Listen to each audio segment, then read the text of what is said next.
नमस्कार दोस्तों, मधुर कथाएं चैनल पर एक बार फिर से आपका हार्दिक अभिनंदन है। तो आज की मेरी कहानी का शीर्षक है सुहाग की निशानी। तो चलिए शुरू करते हैं आज की अपनी ये कहानी। बाहर फेरी वाला आया हुआ था, कई तरह का सामान लेकर। बिंदिया, कांच की चूड़ियाँ, रबड़ बैंड, हेयर बैंड, कंघी, कांच और भी बहुत सारे सामान थे उसके पास। आस पड़ोस की सभी औरतें उसे घेर कर खड़ी थी। काफ़ी देर तक बूढ़े बाबा गेट पर अपनी लाठी टेक कर खड़े रहे। जैसे ही औरतों की भीड़ छटी, बूढ़े बाबा अपनी लाठी टेकते हुए फेरी वाले के पास पहुंच गए और फेरी वाले का सामान देखने लगे। शायद कुछ ढूंढ रहे थे। कभी सिर ऊंचा करके देखे तो कभी नीचे करके। जो देखना चाह रहे थे वह उन्हें दिख नहीं रही थी। हैरान परेशान बूढ़े बाबा को फेरी वाले ने देखा तो पूछा, आपको कुछ चाहिए क्या बाबा? पर बाबा ने उसकी आवाज़ सुनकर अनसुना कर दिया और धीरे धीरे लाठी टेकते हुए फेरी के ही चक्कर लगाने लगे। कहीं तो दिखे वह जो देखना चाहते थे। फेरी वाले ने दोबारा पूछा, बाबा कुछ चाहिए था क्या? अब की बार बाबा ने फेरी वाले से कहा, हाँ बेटा, हमें भी कुछ चाहिए। क्या चाहिए आपको? बताओ मुझे, मैं ढूंढ देता हूँ। फेरी वाले ने कहा, मुझे बिंदिया चाहिए। बिंदिया क्यों चाहिए आपको बाबा? फेरी वाले ने फिर से एक बार बूढ़े बाबा से पूछा। बाबा ने अपनी पत्नी की तरफ इशारा करते हुए बताया, अरे मेरी पत्नी के लिए चाहिए, समझा? बाबा का जवाब सुनकर फेरी वाला हंसने लगा और बोला, किस तरह की बिंदिया चाहिए आपको बाबा? बाबा बोले, बड़ी बड़ी गोल गोल बिंदिया चाहिए, बिल्कुल लाल रंग की। फेरी वाले ने बिंदिया का पैकेट निकाल कर दिया।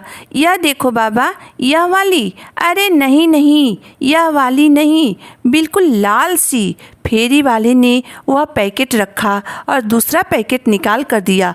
बाबा यह वाली। बाबा थोड़ा खींच कर बोले, अरे तुझे समझ में नहीं आता क्या?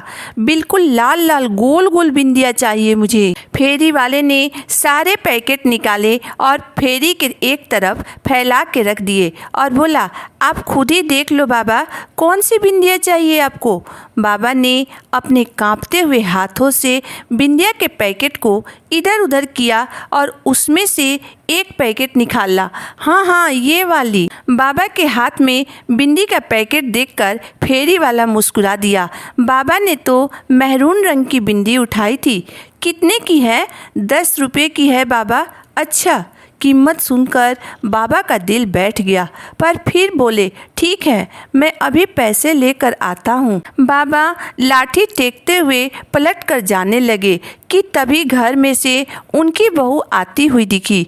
उसे देखकर बाबा बोले, अरे बहू, जरा 10 रुपये तो दे देना, फेरी वाले को देने हैं। अब क्या खर्च कर दिया आप लोगों ने? बहू ने लगभग चिल्लाते हुए कहा। बाबा बोले, तुम्हारी अम्मा के लिए बिंदिया खरीदी है, उसकी बिंदिया ख़त्म हो गई थी। वह कई बार मुझे बोल चुकी थी, बस आप लोगों को और कोई काम नहीं है, बेवजह खर्च करते रहते हैं। 70 साल की हो चुकी है अम्मा, अभी भी क्या वह बिंदिया लगाएंगी? इस उम्र में भी न जाने आप लोगों को क्या क्या शौक चढ़ा है। बूढ़े बाबा ने बहू को शांत करते हुए कहा, बेटा बात शौक की नहीं है, तुम्हारी अम्मा भी सुहागन है, इसलिए उसका मन नहीं मानता है अपनी सुहाग के निशानी के बिना। सिर्फ 10 रुपया ही तो मांग रहा हूँ, अंदर जाकर दे दूँगा। कहाँ से दे देंगे आप? वह जो पैसे देंगे वह भी तो मेरे पति की ही कमाई है, मेरे पास कोई पैसे नहीं है। इतना कहकर बहू बड़बड़ाती हुई अंदर आ गई। अम्मा ने अपनी खाट पर लेटे लेटे ही बाबा को इशारा किया। बाबा ने पलटकर बिंदी फेरी में वापस रख दी और लाठी टेकते हुए अम्मा के पास आकर बैठ गए। बाबा ने देखा अम्मा की आंखों से आंसू बह रहे थे। उन्होंने उसका हाथ पकड़कर कहा, मुझे माफ़ करना पार्वती, मैं तेरी एक छोटी सी इच्छा भी पूरी नहीं कर पाया। तब अम्मा ने रोते हुए कहा, रहने दो जी, बेचारी बहू भी परेशान हो जाती होगी, काहे दिल पर लेकर बैठे हो? बिंदी ही तो थी। हाँ, बिंदी ही तो थी। कौन सी हजारों रुपए की आ रही थी? बाबा ने व्यंग से हंसते हुए कहा, बिंदी ही तो लगानी है जी। एक काम करो, आप पूजा घर में से सिंदूर ले आओ, उसी से लगा देना, पर आज अपने हाथों से ही बिंदी लगा दो मुझे। बाबा ने अम्मा की बात सुनी और फिर अपनी लाठी टेकते हुए पूजा घर में गए। थोड़ी देर बाद बाबा हाथ में सिंदूर लिए अम्मा के पास पहुँचे और बोले, पार्वती उठो, मैं तुम्हें बिंदी लगा देता हूँ। पर अम्मा ने कोई हलचल न दिखाई। बाबा ने दोबारा कहा, पार्वती, ओ पार्वती, सो गई क्या? तेरी बड़ी इच्छा थी ना बड़ी लाल बिंदी लगाने की। ले देख, मैं सिंदूर ले आया हूँ। अब मैं तुम्हें बड़ी सी लाल बिंदी लगा दूंगा। पर तू बैठ तो सही। पर अम्मा बिल्कुल शांत पड़ी हुई थी, उनके शरीर में कोई हलचल न थी। यह देखकर बाबा का दिल बैठ गया। वह हाथ में सिंदूर लिए अम्मा के पास ही बैठ गए और उनकी आंखों से झरझर आंसू बहने लगे, पर मुंह से एक भी बोल न फूटा, क्योंकि अम्मा हमेशा के लिए इस दुनिया को छोड़कर जा चुकी थी।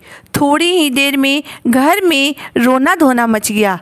आस पड़ोस के लोग आ गए, उनके बेटे को बुलाया गया और अम्मा को अंतिम यात्रा के लिए तैयार किया गया। अम्मा को नहला धुलाकर सुहागन की तरह तैयार कर अर्थी पर लेटाकर बाहर लाया गया। बाबा ने देखा अम्मा के माथे पर बड़ी सी लाल रंग की बिंदी लगी थी। यह देखकर बाबा उठे और घर में गए। थोड़ी देर बाद बाहर आए और धीरे धीरे अम्मा की अर्थी के पास गए और अम्मा के माथे पर लगी लाल रंग की बिंदी हटा दी। बाबा, यह क्या कर रहे हो आप? अम्मा तो सुहागन थी, आप अम्मा की बिंदी क्यों हटा रहे हो? उनके बेटे ने कहा। यह सुनकर बाबा ने कहा, बेटा, उसका पति बिंदी खरीदने की औकात नहीं रखता था, इसलिए मैं यह बिंदी हटा दे रहा हूँ। बाबा की बात सुनकर वहाँ खड़े सभी लोग दंग रह गए।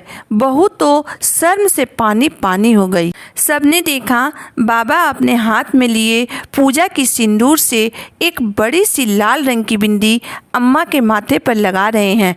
थोड़ी देर बाद बहू की भी चित्कार छूट गई, क्योंकि बाबा भी अम्मा के साथ ही हमेशा हमेशा के लिए इस दुनिया को छोड़कर लंबी यात्रा पर रवाना हो गए थे। दोस्तों, हर सुहागन महिला को अपने सुहाग की निशानी लगाने का और पहनने का पूरा हक है, चाहे वह जवान हो या फिर वृद्ध। जब तक उसका पति जिंदा रहता है तब तक उसकी सुहाग के निशानी को कोई भी उससे अलग नहीं कर सकता है। तो कैसी लगी आपको मेरी आज की कहानी? आप मुझे ज़रूर बताइएगा। अगर आपको मेरी कहानी अंत तक पढ़ने और सुनने के बाद पसंद आई हो तो मेरे वीडियो को लाइक कर दीजिएगा, चैनल को सब्सक्राइब कर दीजिएगा। तो फिर मिलते हैं एक नई वीडियो, एक नई कहानी के साथ। तब तक के लिए धन्यवाद।